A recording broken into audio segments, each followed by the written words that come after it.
सलाम वीवर्स। तो एंड्रॉयड का कोर्स हमारा जारी था। उम्मीद है आपने अभी तक की क्लासेस ली होंगी। अगर नहीं ली तो आपको डिस्क्रिप्शन में लिंक मिल जाएगा, आप वहां से देख सकते हैं। आज की क्लास में हम बात करेंगे प्रोग्रामेटिक यूआई की, कि किस तरह से हम यूआई को प्रोग्रामेटिकली क्रिएट कर सकते हैं। और इसमें हम देखेंगे कि डिक्लेरेटिव और प्रोग्रामेटिक यूआई में क्या डिफरेंस है। हम अभी तक डिक्लेरेटिव करते हैं, अब प्रोग्रामेटिक यूआई देखेंगे। हम इसको देखेंगे कि किस तरह से बनाया जा सकता है और ये अच्छा यूज़ भी होता है इसका बाद में। हाउ टू डीबग इट, जब हमने बना दिया तो फिर इसको डीबग कैसे करते हैं वो देखेंगे। तो चलें स्टार्ट करते हैं।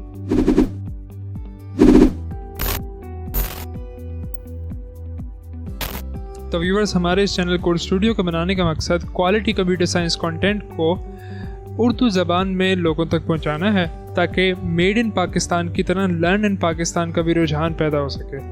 तो अगर आपने अभी तक हमारे चैनल को सब्सक्राइब नहीं किया तो इसे सब्सक्राइब करें, ताकि हमारी आइंदा के इसी तरह के ट्यूटोरियल्स भी आपको मिलते रहें। तो व्यूअर्स, जैसा कि आपने इंट्रो से पहले देखा था कि हम ये चीज़ें देखेंगे, आपको टाइम स्टैम्प्स डिस्क्रिप्शन में मिल जाएंगे, आप वहाँ से भी इन इंडिविजुअल सेक्शंस को देख सकते हैं। तो चलते हैं अपने पहले सेक्शन की तरफ कि डिक्लेरेटिव वर्सेस प्रोग्रामेटिक यूआई। हमने बात की कि एक हमारे पास डिक्लेरेटिव यूआई है, एक प्रोग्रामेटिक यूआई है। होते क्या है ये दो चीज़ें, हमने कैसे ये तकसीम की है, कैसे हम कह रहे हैं कि ये दो अलग अलग चीज़ें। तो इस टेबल से समझने की कोशिश करते हैं। अभी तक हम जो करते आए हैं वो है डिक्लेरेटिव यूआई, यानी हम जो लेआउट बनाते थे, यानी कि अपनी स्क्रीन्स, उसका जो ढांचा होता था वो हम बना रहे होते थे ये XML की मदद से। XML की मदद से हम अपना पूरा लेआउट बनाते थे, उसमें टेक्स्ट व्यू वगैरह डाला, जैसे हम ड्रैग एंड ड्रॉप करते थे, तो ये XML से हमारा पूरा लेआउट बनता था। हमें कुछ खुद अलग से प्रोग्रामेटिकली ऐड करने की ज़रूरत नहीं पड़ती थी। हम प्रोग्रामेटिक लॉजिक के ज़रिए से उनको कंट्रोल ज़रूर कर रहे होते थे, लेकिन उनकी क्रिएशन हम प्रोग्राम के ज़रिए से नहीं कर रहे थे, यानी कि जावा के कोड से नहीं कर रहे थे। जबकि प्रोग्रामेटिक यूआई में क्या होता है, हम जावा का कोड इस्तेमाल कर रहे होते हैं, किसमें हम उन व्यूज़ को बनाने के लिए भी जावा का कोड इस्तेमाल कर रहे होते हैं। तो मैं अभी आपको कोड में ये दिखाता हूँ ये चीज़, कि जैसे कि ये मेरे पास एक प्रोग्राम है और यहाँ पर अभी हम इसको देखेंगे कैसे बनता है। यहाँ पर मैं एक लेआउट क्रिएट कर रहा हूँ, अपने कोड के ज़रिए से रिलेटिव लेआउट बना रहा हूँ। जबकि अभी तक हम क्या करते आए हैं, हम लेआउट्स में जाते थे और एक्टिविटी मेन, इसके अंदर हमारे पास ये लेआउट यहाँ पर होते थे। इसको यहाँ से हम डिलीट करके या कोई और लेआउट भी ला सकते थे जो कि हम हमारी पसंद का होता था। जैसे कि अगर मैं यहाँ पर कोई और लेना चाहूँ, रिसाइकल व्यू अभी हमने पढ़ा नहीं है, इसको इंशाल्लाह नेक्स्ट वीडियो में देखेंगे। अभी के लिए लेआउट्स में हम गए तो कंस्ट्रेंट लेआउट है ना, मैं चाह रहा हूँ कि लीनियर लेआउट आ जाए, तो मैं इधर ले आता हूँ और यहाँ से कोड में जाकर अब ये देखें, ये जो लीनियर लेआउट है ये इधर मैंने XML के अंदर इसको मैंने यहाँ पर इंक्लूड किया है। मैंने इसको कोड से नहीं डाला अपने, यानी कि जावा के कोड से यहाँ से मैंने इस लीनियर लेआउट को नहीं बनाया। मैंने कह दिया कि देखो भाई, ये जो XML फाइल है कि इसके अंदर ये जो कोड है ना, इसने ये इतनी लाइन्स ने बनाना है, जावा के कोड ने लीनियर लेआउट नहीं बनाना। तो यही फ़र्क आ जाता है डिक्लेरेटिव और प्रोग्रामेटिक यूआई में, कि हम डिक्लेरेटिव के अंदर डिक्लेयर कर रहे हैं XML के अंदर कि हमारे क्या क्या एलिमेंट्स होंगे। प्रोग्रामेटिक यूआई के अंदर हम जावा के कोड के ज़रिए से वो आगे से बना रहे होते हैं उन एलिमेंट्स को, जो कि बाद में हमारे डिस्प्ले होने हैं। नेक्स्ट पॉइंट इसका ये है कि static views versus dynamic view. Static view बना के रख दिया हुआ हमने और बाद में उसको यूज़ करेंगे। डायनेमिक व्यू जिस टाइम पे उसने यूज़ होना है ना, उस टाइम पे उसका स्ट्रक्चर क्रिएट होगा। लेआउट्स हम पहले से बना के रख लेते हैं, जैसे कि जो स्टैटिक में है हमने लेआउट्स पहले से बना के रख लिए और जैसे यूज़ होने हैं तो वो बने बनाए लेआउट्स वहाँ पे नज़र आ जाएंगे। लेआउट्स वो जो भी है एंड्रॉयड का ऑपरेटिंग सिस्टम, वो उस लेआउट को यूज़ करेगा। डायनेमिक में ऐसा नहीं है। डायनेमिक में वो लेआउट कोड के ज़रिए से उस टाइम पे बनेगा कि जब किसी ने उसको यूज़ करना है, यानी उसका स्ट्रक्चर भी नहीं बना होगा, सिर्फ उसका कोड होगा, उस कोड ने आगे से उसको इम्प्लीमेंट करना है। फिर डिक्लेरेटिव जो है वो ईजी टू मेंटेन है। हमें नज़र आ रहा होता है कि हमारा जो प्रोग्राम का यूआई बनेगा, यानी हमारे सॉफ्टवेयर या ऐप का यूआई बनेगा, वो किस तरह का होगा हमें हमारे सामने नज़र आ रहा होता है। जैसे कि मैं इधर मेन एक्टिविटी में जाऊँ, या मैं इधर एक्टिविटी मेन में ये जो हमारा डिज़ाइन व्यू है, ये देखिए आपको ये नज़र आ रहा है। मैं इधर से कोई भी चीज़ अगर ड्रैग करता हूँ बटन, तो मुझे ये नज़र आ रही है कि ये किस तरह की नज़र आएगी। लेकिन जब मैं कोड से करूँगा तो कोड में मुझे ये नज़र नहीं आएगी चीज़ें, और मुझे ये समझने में मुश्किल होगी कि किस तरह से क्या चीज़ कहाँ पे आ रही है, और उसको मेंटेन करना, जैसे कि ये लिखा हुआ है कि ईजी टू मेंटेन, सिर्फ डिक्लेरेटिव में है। प्रोग्रामेटिक में ये काम नहीं होगा। प्रोग्रामेटिक में हमें खुद समझना पड़ेगा कि अगर मैं यहाँ पर ये लाइन पे एक चीज़ डाल रहा हूँ तो वो इस जगह पे आएगी, दूसरी लाइन पे ये डालूँ तो इस जगह पे आएगी, फिर उनको आगे से कंस्ट्रेंट्स देना वो एक और वबाल जान बन सकता है। तो इस वजह से डिक्लेरेटिव हमारे लिए आसान होती है, प्रोग्रामेटिक हमारे लिए कॉम्प्लिकेटेड है। लो कपलिंग है और हाई कपलिंग। कपलिंग क्या होती है? कपलिंग ये है कि एक कोड का दूसरे के ऊपर डिपेंडेंट होना, उनका जुड़े होना। कपल यानी जोड़ा, तो कपलिंग यानी कि कोड जुड़ा हुआ है। अगर ज़्यादा जुड़ा हो कोई कोड तो वो कोड की खामियों में से एक चीज़ आ जाती है, यानी थोड़ा सा कोड मुश्किल हो जाता है हमारे लिए उसको मेंटेन रखना, कि जब हम एक चीज़ चेंज करेंगे तो दूसरी को भी करना पड़ेगा, क्योंकि एक कोड दूसरे के ऊपर डिपेंड कर रहा है। डिक्लेरेटिव में ऐसा होता है कि इसमें लो कपलिंग है। XML वाला हमारा जो लेआउट का कोड है वो अलग पड़ा हुआ है, जावा का कोड लॉजिक अलग पड़ा हुआ है, तो इस वजह से वो दो अलग अलग चीज़ें हैं, हमने उनको सिर्फ आगे से कनेक्ट कर रहे हैं। लेकिन प्रोग्रामेटिक में हमारा सारा का सारा ही जावा के अंदर पड़ा हुआ है, और यहाँ पर जो कोड है हमारा, जो कनेक्शन जिस तरह से हम करते थे पहले XML से जावा और जावा से XML, अब यहाँ पर वो सारा का सारा जावा से ही जावा में हो रहा है, तो वो कोड इकट्ठा हो रहा है, जिसकी वजह से वो एक दूसरे पे डिपेंडेंट हो जाएगा। अगर तो हमारा एलिमेंट बनेगा यानी कोड से बनेगा तब जाके हम उस पे और काम कर सकते हैं। इस वजह से वो कपल्ड हो गए हैं, यानी कि जुड़ गए हैं आपस में, और ये कपलिंग हाई कपलिंग है, यानी बहुत ज़्यादा जुड़े हुए हैं। फिर जी इजी टेस्टिंग है लेआउट एडिटर में, जैसे कि हमने अभी देखा कि यहाँ पर मुझे डिज़ाइन में नज़र आ रहा है कि किस तरह से मेरा रेंडर होने के बाद लेआउट का जो व्यू है वो नज़र आएगा मुझे। जैसे कि अभी अगर मैं यहाँ पर एक टेक्स्ट व्यू डाल देता हूँ तो वो मुझे नीचे दिखा रहा है कि यहाँ पर दिखा रहा है कि इधर टेक्स्ट व्यू ऐसे नज़र आएगा। लेकिन अगर मैं कोड के ज़रिए से बनाऊंगा तो कोड के ज़रिए से मुझे ये लेआउट का डिज़ाइन नज़र नहीं आएगा, मुझे सिर्फ कोड नज़र आ रहा होगा। हमें खुद अपने ही ख्याल में सोचना पड़ता है कि कैसे ये काम करेगा। तो टेस्टिंग, इसमें कैसे टेस्टिंग होती है? इसमें फिजिकल डिवाइस यानी जो हमारे पास अपने मोबाइल्स हैं उनके अंदर ऐप चलानी पड़ती है, और फिर वहाँ पर हमें देखना पड़ता है कि हमारी ऐप कैसे काम कर रही है। या फिर एम्यूलेटर यानी है जो हम अपना लैपटॉप में नहीं मोबाइल यूज़ कर रहे होते, बना रहे होते, जिस पे हम टेस्ट कर रहे होते हैं ऐप्स को, तो उसमें हमें टेस्ट करके देखना पड़ता है। हम लेआउट एडिटर के अंदर नहीं कर पाते कि जैसे कि हम डिज़ाइन में वो पेन में नज़र आ रहा होता है पूरा कि किस तरह से नज़र आएगा, हमें उन्हें डिवाइस पे चलाना पड़ता है। अच्छा, व्यूज़ कंपाइल टाइम पे ही बन जाते हैं, यानी कि जब वो कंपाइल हो रही होती है हमारी ऐप, हमने पहले देखा था कि कंपाइलेशन में क्या क्या चीज़ें होती हैं, तो जब कंपाइल हो रही होती है उसको लेआउट की फ़ाइल मिल गई, उसने उधर से ही उसका व्यू बना के अपने पास रख लेने के, जैसे ही मुझे ज़रूरत पड़ेगी मैं इसको चला लूँगी, यानी एंड्रॉयड का सिस्टम इसको चला लेगा। लेकिन प्रोग्रामेटिक में क्या होता है? प्रोग्रामेटिक ने वेट करना है कि जब उसे पता चलेगा कि हाँ भाई अब व्यू का टाइम आ गया बनने का, तब मैं वो व्यू का कोड चलाऊंगा, रन करूंगा, जिसकी वजह से एक व्यू मेमोरी में क्रिएट होगा। तो अब यहाँ पर एक चीज़ आती है कि हम प्रोग्रामेटिक UI बनाएं कैसे। अब तो जी इसके लिए हमें जावा का कोड लिखना है। अभी तक वही बात हो रही है तब से कि हम जावा का कोड लिखेंगे कि जो हमारे लिए काम करेगा। अब बजाय इसके कि हम एलिमेंट्स XML फाइल्स के अंदर, यानी ये जो XML की ये वाली फाइल्स हैं, ये आपको नज़र आ रहा होगा कि लेआउट और उसके अंदर जो फाइल्स हैं, इसके अंदर हम अपना व्यू के जो एलिमेंट्स हैं उनको यहाँ पर सेट नहीं करेंगे, हम उनको इस जावा के कोड के ज़रिए से सेट करेंगे। जब हमने प्रोग्रामेटिक UI बनाना होता है तो हम डायनामिकली इनको क्रिएट करेंगे।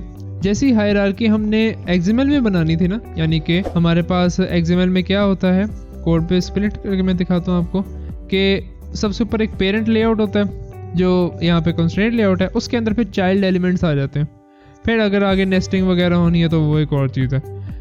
हम यहाँ पर भी यही करेंगे कि जावा के कोड के अंदर हम किसकी ये हायरार्की बनाएंगे कि ऊपर आएगा हमारे पास पेरेंट का एलिमेंट, उसके अंदर चाइल्ड एलिमेंट्स, और ऐसे चाइल्ड करते करते हमारा जो मेन UI है वो बनेगा।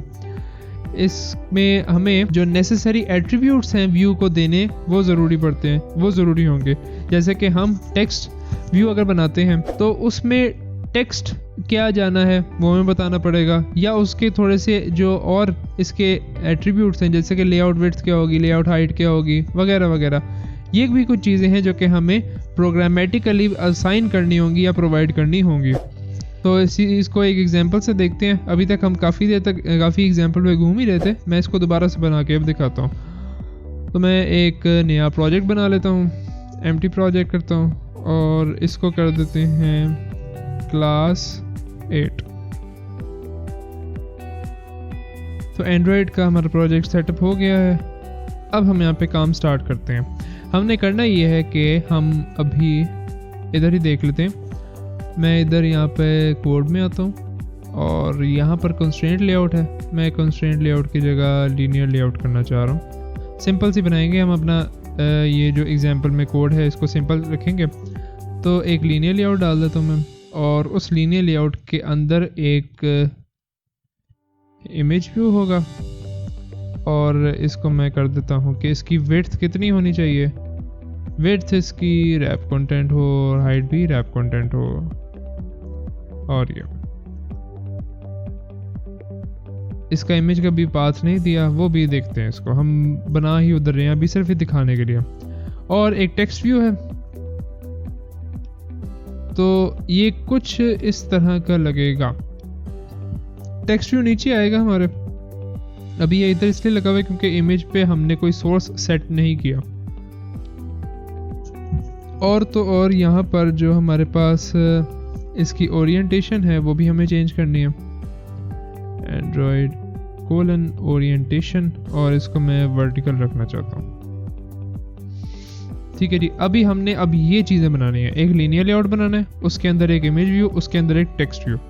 तो ये स्टार्ट जब आप कर रहे हैं तो आपके लिए इजी है ये इस तरह से बनाना। अगर आप प्रोग्रामेटिक यूआई बनाना है, वैसे रेकमेंडेड ज़्यादातर यही होता है कि आप जब कॉम्प्लेक्स व्यूज़ आपके ना हो तो आप इसको एक्सएमएल के ज़रिए से बनाएं। लेकिन हम चूँकि यहाँ पे सीख रहे हैं तो इधर आ जाते हैं। तो हम सबसे पहले बनाएंगे यहाँ पर एक पेरेंट का लेआउट। तो मैं लीनियर लेआउट चाह रहा हूँ, तो लीनियर लेआउट, और इसको मैं कह देता हूँ parent linear layout is equal to new linear layout, और मैं इसको context पास करूँगा this। फिर जी मुझे अब इसके सेट करने हैं constraints कि इसकी हाइट विड्थ क्या होगी। अब यहाँ पे देखें विड्थ है इसकी मैच पेरेंट, हाइट भी है इसकी मैच पेरेंट। तो उसके लिए मुझे एक चीज़ चाहिए होती है। अच्छा, ये आपको हर एक में मिलेगी। जिस तरह कभी आपका ये कंटेनर लेआउट होगा ना, हर एक के साथ एक आपको और चीज़ मिलेगी, और वो क्या है, linear layout dot params, layout params short for parameters. तो लेआउट पैराम्स या पैरामीटर्स वो बताते हैं कि इसकी जो हाइट या विड्थ है वो कितनी होगी। तो उसको हम एक उसका भी वेरिएबल बना रहे हैं जिसमें हम ये स्टोर करेंगे कि उसकी हाइट और विड्थ क्या है। तो मैं इसको नाम दे देता हूँ पेरेंट लेआउट या parent params is equal to new करेंगे, और लेआउट पैराम्स को खुद ही सजेशन दे देगा। एंटर किया इसको और ये बता दिया। अब यहाँ पे मैंने बताना है कि इसकी विड्थ क्या है और हाइट क्या है। इसमें जो ऑर्डर फॉलो होता है वो यही है कि लेआउट की पहले विड्थ जाएगी फिर हाइट जाएगी। ठीक है जी। तो मैं इधर कह देता हूँ दोनों मैच पेरेंट करने हैं, तो आप लिखें इधर मैच पेरेंट, वो खुद ही आपको ये सजेशन देगा। ये देखें layout params dot match parent. इसको मैंने एंटर किया, कॉमा लगाया, और मैं मैच पेरेंट ही कर रहा हूँ दूसरी बार भी, और ये ओके। अब मैंने अभी तक क्या किया है, मैंने एक ये आउटर कंटेनर बना लिया लीनियर लेआउट, और इसको मैंने विड्थ और हाइट सेट कर दिया। अब मैंने इसकी ओरिएंटेशन भी सेट करनी है। तो बल्कि मैंने इसकी हाइट और ये सेट नहीं की। मैंने अभी सिर्फ ये हाइट वगैरह सेट करने का एक वेरिएबल बनाया है। हाइट वगैरह कैसे सेट होगी, मैं करूँगा parent linear layout dot set layout params, और उसके अंदर मैं भेजूंगा अपना पेरेंट पैराम्स। ठीक है जी। फिर अब यहाँ पर मैं इसकी ओरिएंटेशन भी सेट कर देता हूँ, parent linear layout dot set orientation. और यहाँ पर मैं क्या भेजना चाहता हूँ, तो जी यहाँ पर देखें अब सेट ओरिएंटेशन, हम इसको वर्टिकल कर सकते थे, यानी वर्टिकल या हॉरिजॉन्टल। तो किया ये हुआ है कि हमारे पास जो ये लेआउट पैराम्स हैं कुछ वेरिएबल्स डिफाइन हुए हैं जो कि खुद से हैंडल कर लेंगे। तो वर्टिकल में रखूँगा तो इसको खुद ही कर देगा, लीनियर लेआउट डॉट वर्टिकल। तो मेरा अब ये जो ओरिएंटेशन है इस पेरेंट लेआउट की वो मेरी हो गई है वर्टिकल। अब मैं कुछ इसके अंदर के व्यूज़ बना देता हूँ। Image view image view is equal to new image view, आप इसका नाम ज़रा अच्छा रख सकते हैं दिस, और एक टेक्स्ट व्यू बना लेता हूँ, text view is equal to new text view, और उसमें भी ये दिस पास कर दिया, और मैं इनको ऊपर ले जाता हूँ जहाँ पे मैं क्रिएशन कर रहा हूँ वेरिएबल्स की। तो जी यहाँ पर अब मैंने क्या करना है, मैंने इमेज व्यू को करना है सेट इमेज रिसोर्स, और यहाँ पर मैं अपनी इमेज का पाथ दूंगा। तो r.drawable, यहाँ पे थोड़ी सी इमेजेस पड़ी हुई हैं, एक पड़ी हुई फोरग्राउंड बैकग्राउंड, फोरग्राउंड कर दिया। देखते हैं इसकी क्या इमेज आती है हमारे पास, एंड्रॉयड की अपनी प्रोवाइडेड वाली इमेजेस हैं। टेक्स्ट व्यू, इसको मैं कर रहा हूँ थोड़ा सा टेक्स्ट दे रहा हूँ, क्या टेक्स्ट देता हूँ, हेलो अगेन, ठीक है जी, ये हो गया। अब इन दोनों को हमने पैरामीटर्स देने, यानी वो अपने जो कंस्ट्रेंट्स हैं वो बताने कि भाई ये इनकी हाइट विड्थ क्या होगी। तो एक आसान तरीका ये है कि दोनों को रैप कंटेंट कर लें, ये भी हो सकता है। अब उसके लिए ये वाली चीज़ हमें एक नई बनानी पड़ेगी। तो मैं क्या करता हूँ, मैं इधर जाता हूँ, linear layout dot layout params और चाइल्ड पैरम्स, ये किया, is equal to new linear layout dot layout params, और इसमें मैं कर दूंगा क्या, wrap content comma wrap content, ठीक है जी। और इन दोनों को मैं सेट कर देता हूँ image view dot set layout params child params, और यहाँ पर टेक्स्ट व्यू को भी मैं सेट कर देता हूँ dot set layout params child params, ठीक है जी। अब हुआ ये है कि मैंने एक लीनियर लेआउट बना लिया और मैंने इमेज व्यू और टेक्स्ट व्यू बना लिए, लेकिन ये इमेज व्यू और टेक्स्ट व्यू अभी तक इस लीनियर लेआउट के अंदर नहीं गए। तो उसके लिए मैं क्या करूँगा, मैं करूँगा parent linear layout dot add view. अब मैं जिस ऑर्डर में चाह रहा हूँ ना कि हमारे व्यूज़ नज़र आए, तो उसी ऑर्डर में मैं इनको ऐड करूँगा। अब पहले तो मैं पहले मैं टेक्स्ट इमेज व्यू चाह रहा हूँ, तो मैं पहले इमेज व्यू को ऐड कर दूँगा, इमेज व्यू। फिर मैं चाह रहा हूँ टेक्स्ट व्यू, तो डॉट ऐड व्यू, और इसमें मैं भेज दूंगा अपना टेक्स्ट व्यू।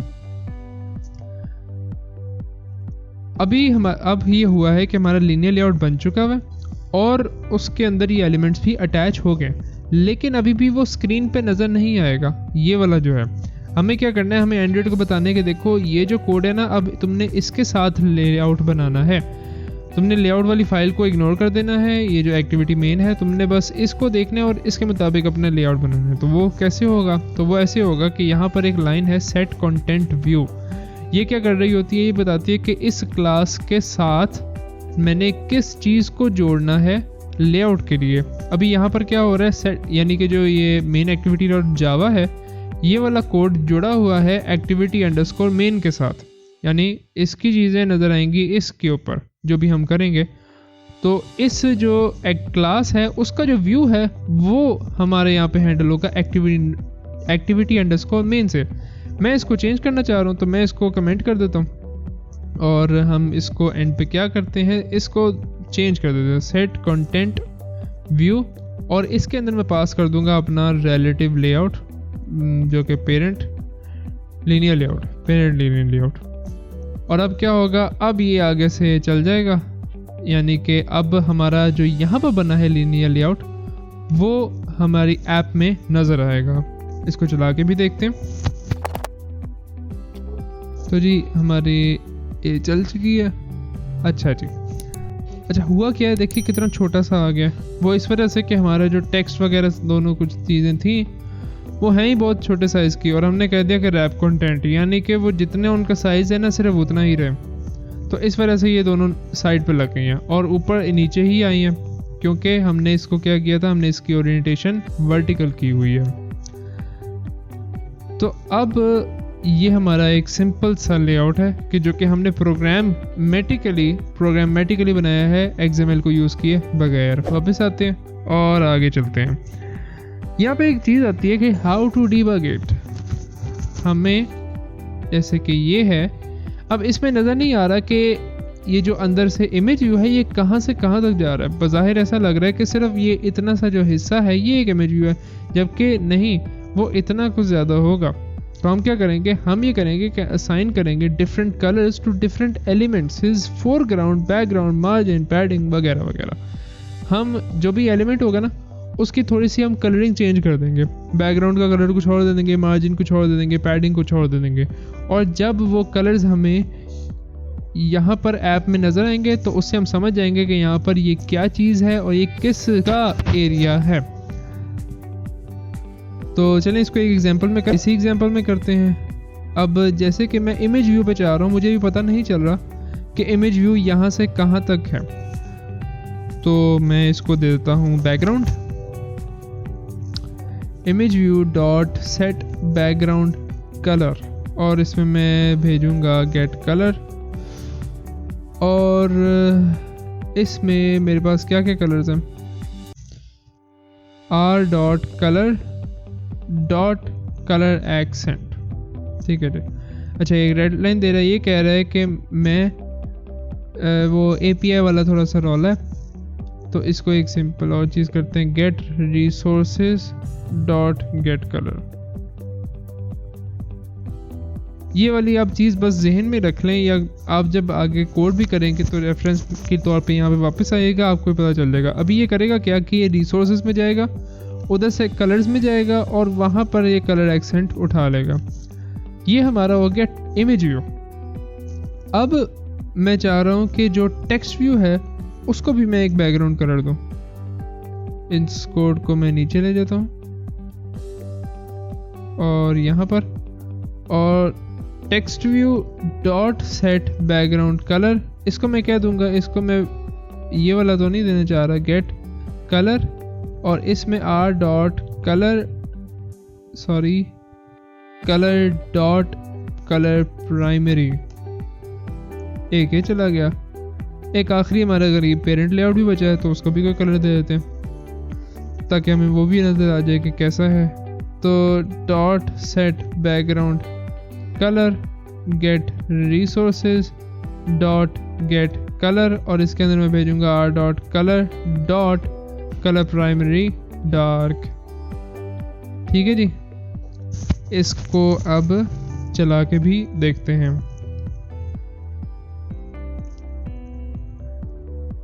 तो हमारी ये ऐप बनी है।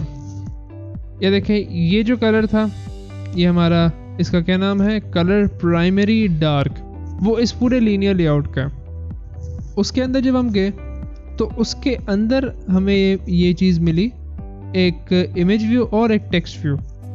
इमेज व्यू का जो बैकग्राउंड कलर है वो ये है, ये इस तरह का कोई ग्रीन की अजीब सी फैमिली ये, और जो हेलो वर्ल्ड है उसका कलर हमें मिला, ये हेलो अगेन जो है उसका एक ये वाला कलर मिला।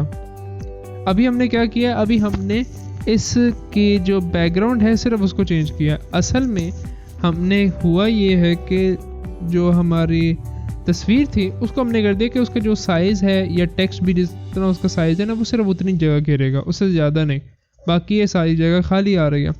अगर मैं इसको यहाँ पे चेंज करूँ, मैं इमेज व्यू कर देता हूँ पेरेंट्स, और टेक्स्ट व्यू को मैं ऐसे ही रहने देता हूँ। अब मैं इसको ऐप को चलाऊँगा तो एक इशू उसमें आएगा, वो क्या, इमेज व्यू ने पूरी जगह घेर लिया। तो इसको यहाँ से चेंज करते हैं, दोनों को दिखाना चाह रहा हूँ मैं कि दोनों की अगर हम चेंज करें थोड़ी सी चीज़, तो चाइल्ड जो पेरेंट्स हैं इसमें मैं एक चीज़ चेंज करूँगा, वो ये कि इसकी जो विड्थ है वो इसकी फुल हो जाए। तो मैं यहाँ से आता हूँ और मैच पेरेंट कर देता हूँ। विड्थ और हाइट होता है ना, ये याद रखिएगा बस। और अब अगर मैं चला के देखूँ तो होगा ये कि विड्थ ये पूरी घेरेगा, जबकि हाइट में ये जितने इसका कंटेंट है सिर्फ उतना ही लेगा। और आगे चलते हैं तो अभी एक मसला आता है कि हम तो एक्सएमएल के अंदर आईडीज़ भी असाइन करते थे, अभी लास्ट से वाली क्लास में भी और उससे पिछली क्लास में भी हमने आईडीज़ की मदद से थोड़ा काम किया। तो यहाँ पे कैसे आईडी देंगे, तो वो ऐसे देंगे कि हम ids.xml फाइल बनाएंगे, ये भी करके देखने वाले हैं हम, और उसके अंदर आइटम का टैग लगा देंगे, यानी आइटम के एलिमेंट्स को इंसर्ट कर देंगे, और फिर जावा कोड में उनको हम यूज़ करेंगे अपना आईडी बनाने के लिए। और मैं अब जाता हूँ यहाँ पर रेज में वैल्यूज़, और वैल्यूज़ के अंदर मैं न्यू में गया और यहाँ से वैल्यूज़ रिसोर्स फाइल, नाम इसका रख दिया IDs.xml, ये खुद लगा लेगा साथ, और मेरे पास ये बॉयलर प्लेट कोड आ गया थोड़ा सा। रिसोर्सेज में गया, यहाँ पर मैं एक आइटम का टैग ओपन किया, इसका मैं नाम रख देता हूँ टेक्स्ट व्यू हेलो समथिंग, और टाइप, ये टाइप इसकी आईडी है, यानी कि ये जो हम रिसोर्स बना रहे हैं उसके अंदर जो ये आइटम है ये एक आईडी टाइप का, और इसको बंद किया और ये इधर से ऐसे, ठीक है जी। अब मैं वापस आ जाता हूँ अपने कोड की तरफ, और मैं अब करूँगा ये कि जो टेक्स्ट व्यू है इसको मैं एक आईडी असाइन कर देता हूँ, और वो क्या होगा r.id. अब ये उसको खुद पकड़ लेगा, यानी टेक्स्ट व्यू हेलो किया और इसने पकड़ लिया। अब इस आईडी का मैं करूँगा क्या, इस आईडी की मदद से अगर मुझे फिर कोई प्रोसेसिंग करनी होगी तो वो फिर मैं कर सकूँगा। अगर मैं इधर से आईडीज़ की फ़ाइल उड़ा देता हूँ तो देखें इसको ये आईडी नहीं मिलेगा, और यहाँ पर फिर आईडीज़ को वैसे सेट करने का तरीका नहीं है। आप यहाँ पर लिखें मिसाल के तौर पर ये चीज़ आप चाह रहे हैं कि ये आपका आईडी हो, वो एक्सेप्ट नहीं करेगा, वो चाहता है कि मुझे रेज में जो पड़ी हुई चीज़ है ना वो सिर्फ दी जाए। तो इस वजह से हमें यहाँ पर IDs.xml बनाकर वहाँ पे आइटम का टैग लगाकर एक आईडी बनाना पड़ता था, जो कि बाद में फिर यूज़ होता है। तो वापस आते हैं, और आज की वीडियो में बस इतना ही। एक अगर आप एक्सरसाइज करना चाहें तो वो ये है कि जो लास्ट क्लास में हमने ऐप की थी उसको अब प्रोग्रामेटिकली कन्वर्ट करें, यानी कि प्रोग्रामेटिक UI के ज़रिए से, प्रोग्रामेटिक UI डिज़ाइन के ज़रिए से आपने वो पिछली क्लास में जो ऐप बनाई है उसको यहाँ पर इम्प्लीमेंट करें। करना चाहें तो कर लें, प्रैक्टिस हो जाएगी अच्छी, और नहीं करते तो तब भी कोई हर्ज नहीं है, क्योंकि प्रोग्रामेटिक UI अभी आपको ज़रूरत इतनी नहीं पड़ेगी उसकी। तो वीडियो अगर पसंद आई हो तो इसे लाइक करें। अगली वीडियोस तक के लिए खुदा हाफिज़ एंड थैंक यू।